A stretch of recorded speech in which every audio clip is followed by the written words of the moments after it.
मैं हूँ ट्रैवलिंग देसी और इस स्टूडियो में मैं आपको दिखाऊंगा मेरा व्लॉगिंग सेटअप। तो शुरू करें।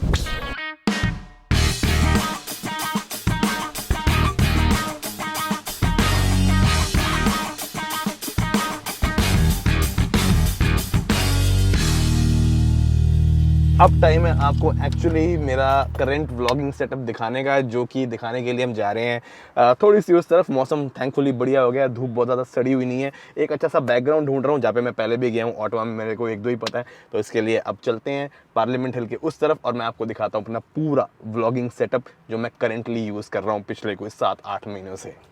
इसके सारे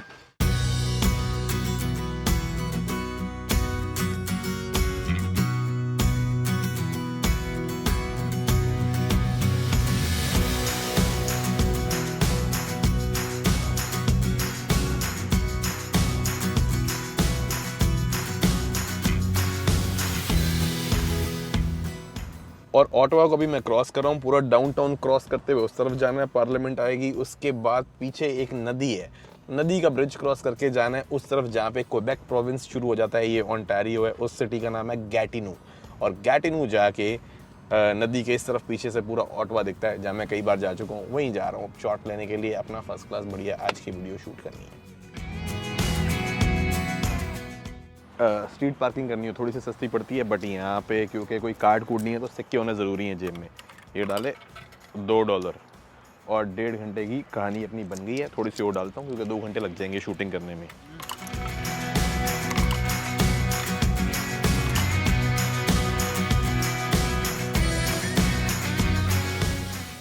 बाबू जी गड्डी तो फिर ए लैनी है एक दिन मस्टैंग लाल सीटेक कन्वर्टेबल।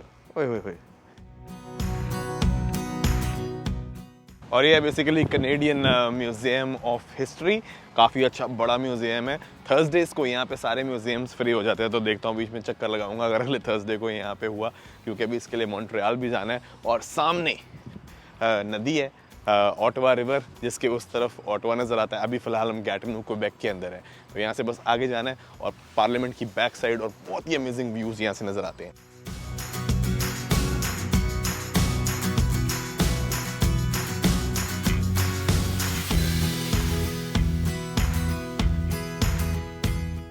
इससे बढ़िया क्या जगह होगी और क्या व्यू होगा ATD के बारे में फिल्मिंग करने के लिए, आपको दिखाने के लिए कि ये जगह एक्चुअली है कैसी और ये कैमरा कैसे यूज होता है।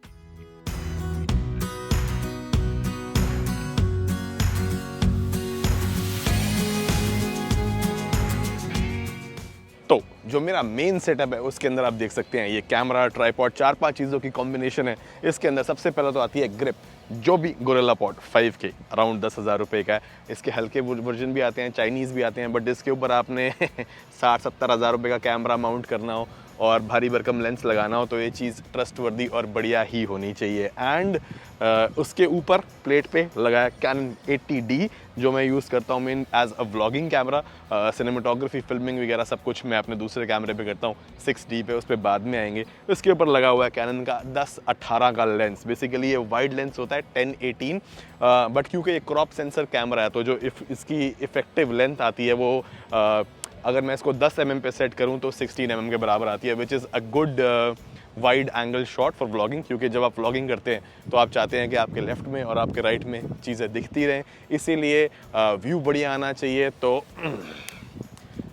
फॉर एग्ज़ाम्पल अब मैं अगर इसको वाइड शॉट लूँ तो ऐसा नज़र आएगा। अगर मैं दिखाना चाहूँ कि वो मेरे पीछे ऑटवा की पार्लियामेंट है, ये है ऑटवा रिवर और इस तरफ ब्रिज है जो क्वेबेक, इस तरफ जो है और ओंटारियो, इन दोनों को कनेक्ट करता है। तो आप मेरे पीछे बड़ा लैंडस्केप देख सकते हैं। मगर आप G7X या 24 mm पे शूट करेंगे तो ये ऐसा दिखेगा। उस केस में मुझे ऐसे बताना पड़ेगा अपने आप को साइड पे रख के, विच इज़ डिफ़िकल्ट। तो इसीलिए ATD is a good camera. The only thing is कि इसकी स्क्रीन जो है ऊपर से नहीं साइड से फ्लिप होती है, तो आपको कैमरे के लेंस में देखना पड़ेगा जस्ट टू बी श्योर कि आप सेंटर में देख रहे हैं, वरना अगर आप यहाँ से देखेंगे खुद को तो थोड़ी भैंगों वाली फील आएगी। नाउ नेक्स्ट थिंग, अब दिन में या डे लाइट में तो ये कैमरा लेंस बहुत बढ़िया परफॉर्म करता है, बट क्योंकि ये f4.5 to 5.6 है, इसका मतलब एक तो इसका जो एफ स्टॉप है वो 4 होने की वजह से ये लेंस थोड़ा स्लो है और लो लाइट में उतना अच्छा परफॉर्म नहीं करता। बिसाइड्स ये वेरिएबल है, मैं इसको बढ़ाऊँ तो लाइट डार्क और इसका आपको जो है रात को ज़्यादा पता लगेगा। तो पार्टीज़ और नाइट लाइफ शूट करने के लिए this is definitely not a good lens. उसके लिए आता है सिग्मा 1835, बट वो 50-1000 के आसपास का लेंस ही है और उसके अंदर इमेज स्टेबलाइजेशन भी नहीं है। इमेज स्टेबलाइजेशन बहुत इंपॉर्टेंट होती है अगर आपने व्लॉगिंग करनी है किसी लेंस में होने के लिए। फॉर एग्जांपल अब मैं आपको थोड़ा सा चल के एक शॉट दिखाता हूँ। ये मैंने इमेज स्टेबलाइजेशन कर दी ऑफ, तो अब आपको शायद थोड़ा सा फ़र्क पता लगेगा कि भाई थोड़े से कैमरे के जो शेक होते हैं वो ज़्यादा आते हैं। बट अगर अब मान लीजिए मैं कर देता हूँ IS ऑन, ये तो अब जो शेक्स और बाउंस है थोड़े से वो कम हो जाएंगे और कैमरा थोड़ा सा ज़्यादा स्टेबल लगेगा। अगर आप गिम्बल पे यूज़ कर रहे हैं तो कोई इतनी प्रॉब्लम नहीं आती। जैसे ये भाई सब गिम्बल पे 60 पकड़ के खड़े हैं तो उसमें इमेज स्टेबलाइजेशन ना भी हो तो भी कोई खास फ़र्क नहीं पड़ता। बट अगर आपने ट्राईपॉड पे लगाना है तो होनी बहुत ज़रूरी है और इस लेंस में IS है, क्योंकि 80D के अंदर inbuilt image stabilization digital IS नहीं है। इसलिए आप लेंस ऐसा ही लीजिएगा जिसके अंदर इमेज स्टेबलाइजेशन हो अगर आपने हैंड हेल्ड व्लॉगिंग करनी है तो। So not good for low light.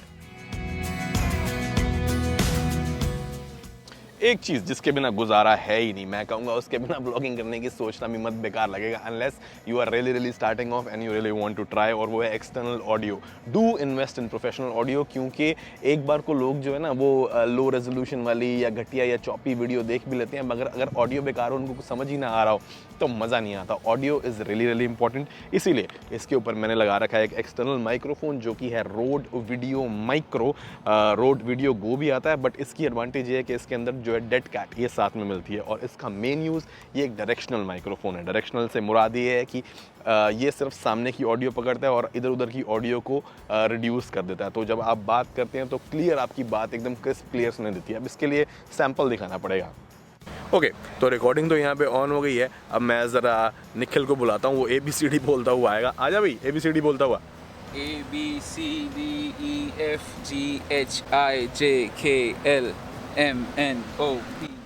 हाँ बस, थैंक यू। तो जब ये यहाँ से गुजरा तब इसकी ऑडियो जो है वो क्लियर हो गई, क्योंकि माइक सिर्फ सामने की ऑडियो लेता है, जबकि बोल ये उतनी वॉल्यूम पे ही रहा था और कैमरे की तरफ देखता हुआ ही बोल रहा था।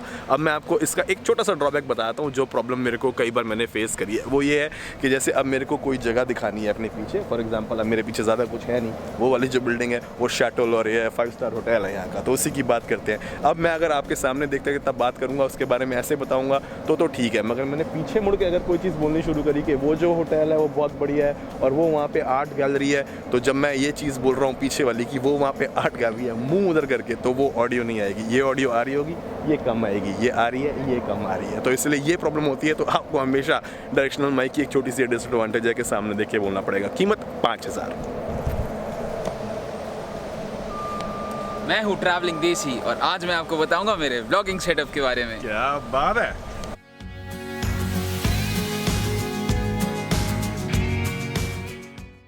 अब बहुत सारे लोगों को ये प्रॉब्लम होती है ना कि भाई 80D टाइप सेटअप लें, DSLR या फिर GoPro लिया जाए व्लॉगिंग के लिए। तो गाइस अब डिफरेंस आपके सामने है, मुझे समझ नहीं आ रहा मैं कौन से में देखूं। आंखें मेरी इग्नोर कर देना, व्यू आप देख लीजिए, कलर कॉम्बिनेशन में कैसे डिफरेंस है।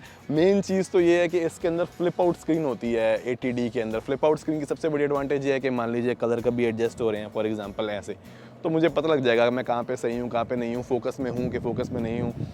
GoPro एक कांस्टेंट फोकस रखता है, तो इसीलिए बैकग्राउंड ब्लर वगैरह कई चीज़ें नहीं हो पाती इसके अंदर।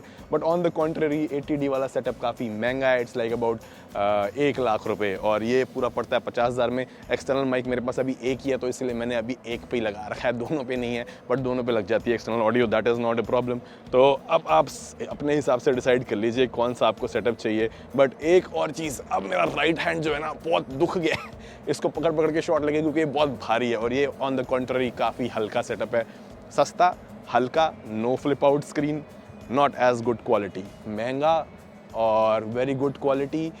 लेंस आप चेंज कर सकते हैं, वेरी वर्सेटाइल फोटोग्राफी के लिए यूज़ कर सकते हैं, एंड एक्सटर्नल ऑडियो लगी जाती है। हाथ दर्द हो गया। ओके जी, तो ये तो था मेरा व्लॉगिंग सेटअप, और बेसिकली मैं यही यूज़ करता हूँ। शांति, यही यूज़ करता हूँ। GoPro मैंने आज तक अभी व्लॉगिंग के लिए यूज़ नहीं किया, मेरे पास पड़ा हुआ उसको मैं एक्शन कैमरा की तरह यूज़ करता हूँ। किट मैंने पूरी ले रखी है, बट कभी भी मैंने आज तक GoPro व्लॉगिंग के लिए यूज़ नहीं किया है। सबसे बड़ा प्रॉब्लम तो यही है कि अगर आप वाइड एंगल ले तो सारा कुछ टेढ़ा मेढ़ा आता है और obviously it's not all that great quality. But हाँ, उसकी प्रेजेंस मिनिमलिस्टिक है। ये हाथ में लेके पब्लिक में चलना is very heavy presence. Camera तो ये वैसे बहुत बढ़िया है, आप इसको यूज़ कर सकते हैं, बट ज़रूरी नहीं है कि आप ये वाला कैमरा ही यूज़ करें, because it's an expensive setup. काम तो G7X से भी चल जाता है, जो मैंने अपनी पिछली व्लॉग वीडियो में दिखाया था, और उसके अलावा आप चाहें तो GoPro तो यूज़ कर ही सकते हैं, even that's much cheaper setup. But हाँ, प्रोफेशनल काम करना है तो उसके लिए एटलीस्ट मैं ये यूज़ करता हूँ। I won't say I recommend it, but I use it and I would say that I quite like it. So if you find it worth you can invest in it, otherwise GoPro वाला rig तो है ही। View बहुत बढ़िया है यहाँ पे। I mean मेरे को मन करता है कि कितनी भी वीडियोस यहीं आके बना लूँ, बट अब मुझे लग रहा है लोग बोर होने शुरू हो जाएंगे, तो अब आगे से दूसरा व्यू ढूंढेंगे। बट गाइस, अगर आपको ये वीडियो अच्छी लगी हो तो please don't forget to hit the like button, and for more such videos and the timely updates please don't forget to hit the subscribe button and the bell icon. और video का last shot हमने कुछ ऐसे shoot किया था, और अगर आप भी चाहें तो क्रिएटिव गिम्बल मूवमेंट्स यूज़ करके कुछ अमेजिंग शॉट्स ले सकते हैं।